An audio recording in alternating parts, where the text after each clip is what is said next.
it's two people he can't never be mad at. Me and his son. He said every time I walk in the room, he could be mad at me, then all of a sudden he just don't be mad. Yo, man, it's up because they know that.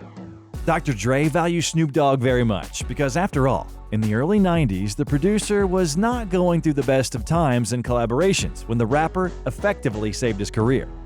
This is the very reason as to why Dre can never get mad at Snoop. He'd be texting me all the way there, "What the at? Nigga, we been here for 30 minutes, where you at?" And I walk in and be like, "Well, I nigga."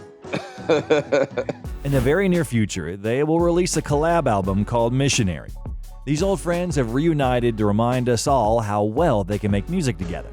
I think this is a suitable time to tell you all about their long-term friendship. As mentioned earlier, in the early 90s, Dre was going through a rough time. He had quit NWA and was thinking of how to leave Ruthless Records. In turn, Snoop, alongside Warren G and Nate Dogg, had created a group by the name of 213. Warren G happens to be Dr. Dre's half-brother, so he didn't waste the opportunity to let him listen to their tracks at a party once. Dre was impressed by how Snoop raps and said that he's a gem and that he would like to work with it. The first collab track was Nothing But a G-Thang, but it was released much later than planned.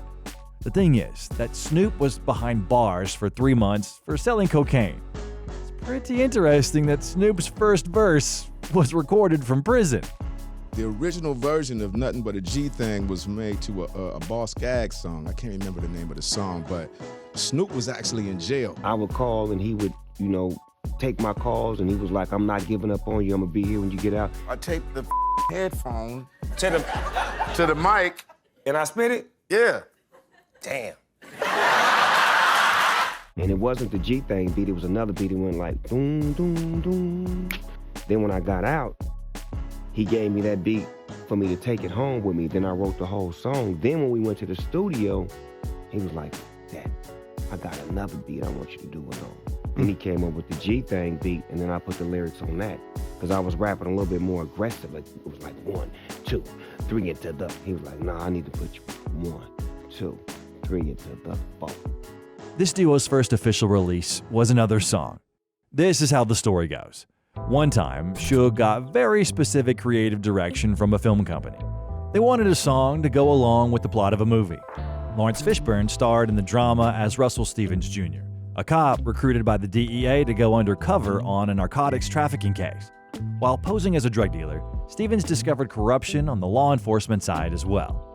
Suge called and said Snoop should record a verse as soon as possible. "So I need you to rap your ass off till I say cut it off, and then we gon' blah, blah." Nigga Suge, gangster, nigga. That's why I respect that nigga to this day, to the fullest. This is how the legendary Deep cover came to be. Cause it's 187 on an undercover car. Yeah, and you don't stop. This may shock many of you, but Dre hates this song. He hate the record to this day. Oh my God, stop, Snoop. Stop, don't give us that, Snoop. We only performed that record probably 10 times my whole life. Wow. I got to see it one time. During that time, Dre began working on his debut album, The Chronic. Prior to this work's release, the one and only Nothing But a G-Thang was released. It's like this and like that and like this and it's like that and like this and like that and The Chronic was already released right afterwards. The guys have their own versions of the story of how they came up with the name of this album. This is Dre's version of the story. On the day when he had smoked for the first time, he was in the car in his driveway with a girl. And when they got halfway through the album, he asked her what the was called, and she responded with Chronic. Snoop has a totally different version. He says that it was his idea to call the album The Chronic. At Long Beach, one guy brought Snoop and his friends weed called Hydroponic. They smoked it and started saying Hydrochronic and flipped it. And then they started saying, "This is bomb, it's The Chronic." And Dre's album was bomb. So it was only right for it to be called The Chronic. Which story do you believe? The smoker or the drinker? Right. They recorded a pretty cool trailer for the album, starting with the guys flirting with the salesperson at the store. So what are you gonna do with that? Pour it on me again? What you talking about? That wasn't me, that was my niggas. Check this out, baby. We ain't even come in there for all that. We came there to Bob's. but then it all ends with a shootout with robbers.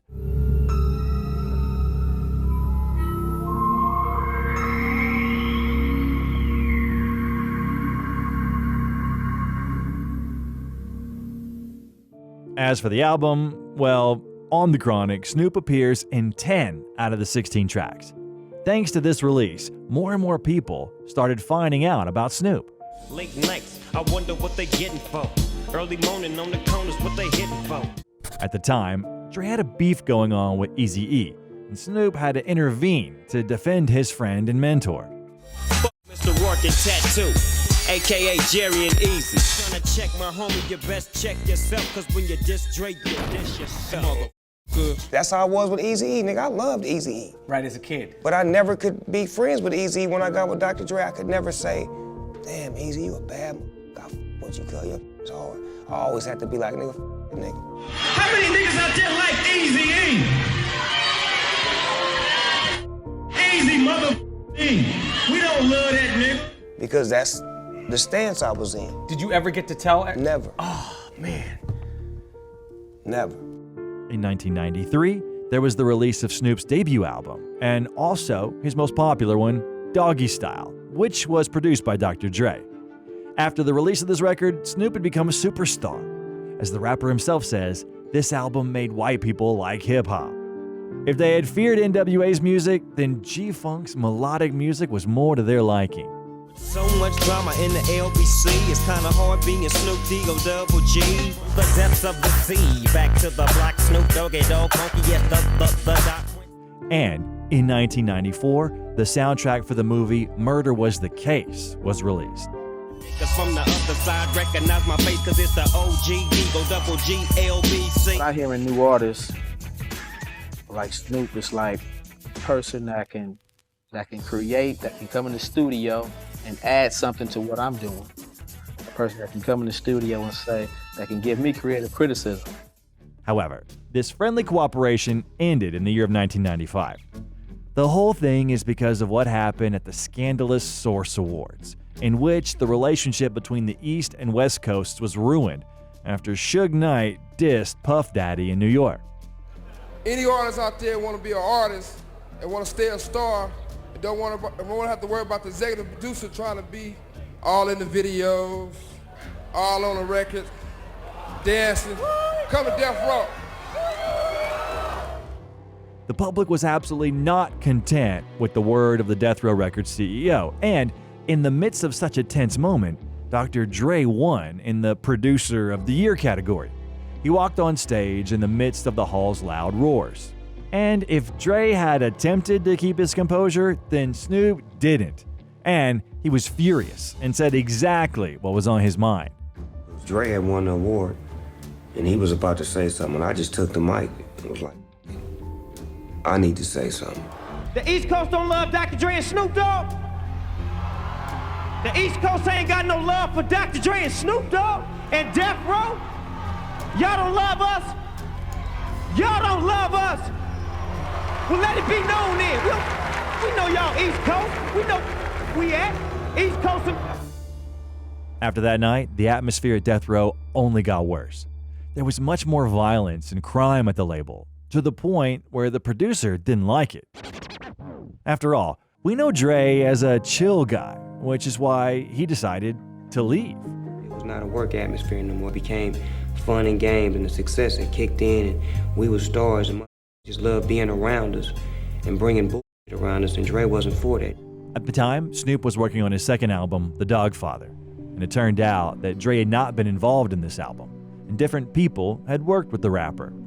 When Snoop was asked about his departure, he said the following in an interview: "I'm not mad that Dre's gone. I'm happy because I'm able to do the type that I always wanted to do. I want to be an artist and executioner. That's why the music is more, it's so happy. It's not, everybody, I'm mad, I'm ready to do something. It's, I'm happy, cool, that a smiling mother can play for his kids." Despite these words, Snoop was extremely upset with what was going on. Tupac and Suge Knight spoke a bunch of negative things about his friend, and Death Row became unrecognizable, which is why he also wanted to leave the label. After all, Dre's departure was the beginning of the end.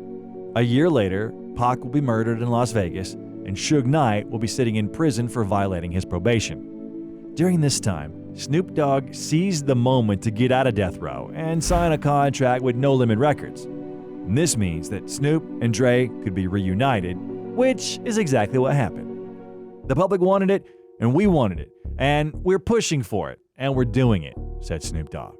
Attempts at reuniting date back to early 1998 when both collaborated on the song Zoom.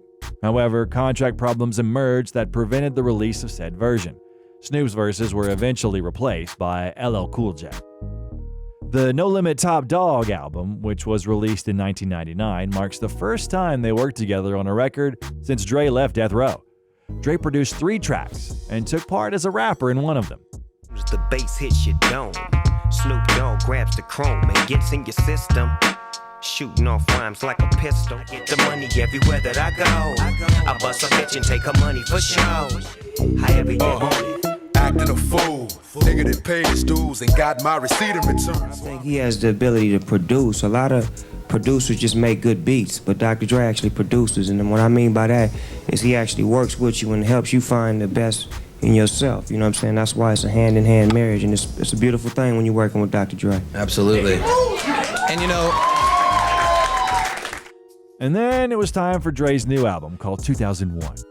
Prior to releasing 2001, they released a single called Still D.R.E, which Dre speaks about his reunion with Snoop. Last time you heard from me, I lost some friends. Well, hell, me and Snoop, we dipping again. Still D.R.E became a legendary song, which was not written by Dre and not by Snoop Dogg either. The person responsible for the lyrics is Jay-Z. We're in here writing this song, struggling with this beat. We can't come up with shit. Like the 4th day, nigga Dr. Dre fly a nigga from New York into LA. We all in the studio. 30 minutes later, that nigga done. He wrote Dre and mine, and it was flawless. And me and DLC was like, well, looks like this nigga outstruck us on this one. So we're gonna take the back seat and I'm gonna accept it. And it was still Dre and it was Jay-Z and he wrote the whole song. And a few weeks later, another album was released already, in which Snoop took part in a handful of tracks. 24/7, Dre, Snoop, and Devin. We serving these hoes and never loving these hoes. And, well, of course, we cannot forget about the legendary song called Next Episode. I want to point out how well Snoop nailed this beat. It's the one and only Digo Double G. Snoop Dogg.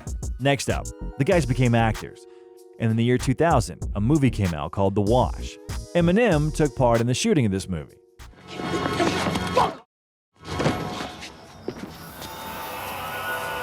Motherfucker, what's up? Nah, Chris, I can't let you smoke my homeboy like that, man. Snoop and Dre also recorded a hilarious scene for Up in Smoke Tour. It was similar to what happened with the album The Chronic. Oh, there, man, you know, he don't want me to do this, but yet he want to still charge me the 20% for doing it. Look, nigga, that's your problem. Just give us an ounce. I think they want Alizé or something. You need an ounce of Chronic, nigga, and a whole ounce this time, you know what I'm saying? Don't be pinching out our motherfucking bag. In the very same year, 2000, Snoop's 5th studio album came out under the name of Last Meal, in which Dre was responsible for 4 tracks. Your cups on the table and your hands in the air and touch your rim to the side. That's only if you a player. After this album, the close partnership ended. That time, Dre was actively working with Eminem, 50 Cent, and The Game, which is why he had no time for Snoop. To me, it felt good because I was able to show Dr. Dre that I was who I was. That's the reason why he was with me. And I was always trying to impress Dr. Dre. And the part that he didn't understand was every producer I worked with would always ask me about him. Or they would play his records that we made, or they would play the song that we made. Even when we did Drop It Like It's Hot, Pharrell called this nigga to the studio. And I told him I'm finna go to the car and get some blunts, and I left. Cause I didn't want to be in there to hear this nigga say that he didn't like the record. But after he heard that record, that nigga called me and was like, nigga, that fire. Drop It Like It's Hot. Yes. That's one of my favorite records that Snoop did. That made me feel good. That crazy. They reunited in 2006. At that time, Dre helped his old friend by producing 3 tracks for The Blue Carpet Treatment. Me, man, I'm nothing like you. Got the kind of swagger that you ain't used to. Imagine no rapping. Imagine niggas trapped. Imagine and having action. Generally speaking, things then went quiet. The guys didn't do much work, and Dre was in a state of depression, was gone from the music scene for a couple of years. And when he came back, Snoop was one of those who took part in making the album called Detox, which was never released. Even Snoop said the album was basically ready and only a little bit of work was left to do. But we never got to hear it. He suggested that his absence from Dre's recording process in favor of a stable of newcomers may explain why the Detox project had been continually derailed. This is what he said, and I quote, "I'm gonna say this, and I don't know if it's gonna ruffle any feathers. I just think the wrong people is in the environment. When he made records that were hit records in the past, DOC, Snoop Dogg, RBX, Corrupt, it's like it's pieces that's not there that need to be there. And I'll say DOC and Snoop Dogg is the backbone. When you take those two equations and you take them out of the equation, it's not gonna work. You need to put them two back into the situation and let us mastermind and head the project like we did The Chronic in 2001. That's what's missing." What's that puff ass shit? Cheech and Chong grass shit. Blunts to the head, cush pillows, no mattress. Seen as more of a constructive criticism than any kind of slight, the comments did nothing to sully their friendship. And in 2012, it was announced that the pair would headline Coachella together, a bona fide celebration of what they'd accomplished together. Their set even made worldwide headlines following their decision to reanimate the late Tupac Shakur in holographic form. You might be deep in this game, but you got the grooves missing. Niggas be acting like they savage, they out to get the cabbage. Fresh from their celebration of all things G-Funk, some hypothesized that the two would be hopping back into the studio together with haste. However, it'd take until 2015's Compton for the pair to link back up again. Every bit as star-studded as the Dre albums that preceded it, Dre's third record saw him enlist Snoop for One Shot, One Kill and Satisfaction. Guess who's back? It ain't a question. They know the name by in the presence of a living legend. Doc, I think it's time for you to open up the pharmacy, nigga, and change this music, my nigga. You should consider. In 2018, Dr. Dre did the honors when Snoop Dogg was given a star on the Hollywood Walk of Fame. He could not imagine where he'd be if he had not collaborated with Snoop. Snoop was always there for me, ready to work and constantly motivating and pushing me and making me believe I could do it. I mean, I could always hear his voice in my head. Come on, Dr. Dre, cuz, you can do this. You just gotta keep it gangster. I can imagine where I would be in my life if I had not collaborated with Snoop. And in 2020, a beef began between Snoop and Eminem when the West Coast rapper said that he could live without Marshall's music. Put Eminem in a position where he could be labeled as one of the top 10 rappers ever. I don't think so, but the game feels like he's top 10 lyricist and all that comes with it, but that's just because he's with Dr. Dre, and Dr. Dre helped him find the best Eminem that he could find. But when you're talking about this hip-hop that I can't live without, I can live without that. In an interview, Eminem said he is ready to accept everything that Snoop had said. However, for him it was disrespectful when he stated that he could live without his music. Eminem spoke out about him in the song Zeus, claiming that he is used to getting dissed, but not by people who are close to him. You was like a damn god to me. Nah, not really. I had dog backwards. Their beef ended when the terrible news surfaced that Dre was in the hospital because of a brain aneurysm. The doctors thought the producer's days were numbered. And we were like, bro, this is stupid. This is stupid as hell to be feuding right now. So I don't remember if I called him or he called me. I can't remember, but we talked it out. And I felt like I was out of pocket. You know what I'm saying? And I apologized to him and I let him know. And I'm just better at myself. You know what I'm saying? I make mistakes. I ain't perfect. I'm Snoop Dogg. After Dre got better, stressful situations in his life did not stop popping up. He was served with divorce papers while attending the funeral of his grandmother. In the fall of 2021, the rapper's estranged wife, Nicole Young, served him with the documents that relate to her legal fees while he was burying the woman who raised him. Dre was reportedly furious and refused to take the papers. Snoop sent him an empowering message which implored him to keep pushing through. Well, do what you do best, nigga. Take that hurt, that anger, and that pain, and make magic. Make something beautiful out of it. That's what you known for, cuz. Ever since I've been fucking fucking with you before I was fucking with you. You could always take pain, anger, frustration, anything that was negative, and you can get something positive out of it. That's why you the doctor. God working with you right now, boy. He working with all of us. You are a leader. They say Snoop Dogg is an icon. He's a god. He's a king. But there's one nigga that I honor, and that's you. So you get your shit and focus on being great. Take all of that negative energy, all this shit dealing with, the death, the lawsuits, all that shit. Put it all in your mind and your spirit and make something magical, nigga. We with you. You got your soldiers with you. You got me, M, Kendrick. We with you, cuz. Let's go. Dre was thankful for the support and posted on Instagram saying, "Thank you to everyone for sending me so much positive energy. I'd like to share this inspirational message from my brother Snoop Dogg." It is undoubtedly that the year of 2021 was a terrible one for Dre. But even in the midst of all of the gloom, there was a spark of light. It was in that very fall season that it became known that Dre would take part in the Super Bowl halftime show of 2022. And naturally, Dre could not forget about Snoop Dogg.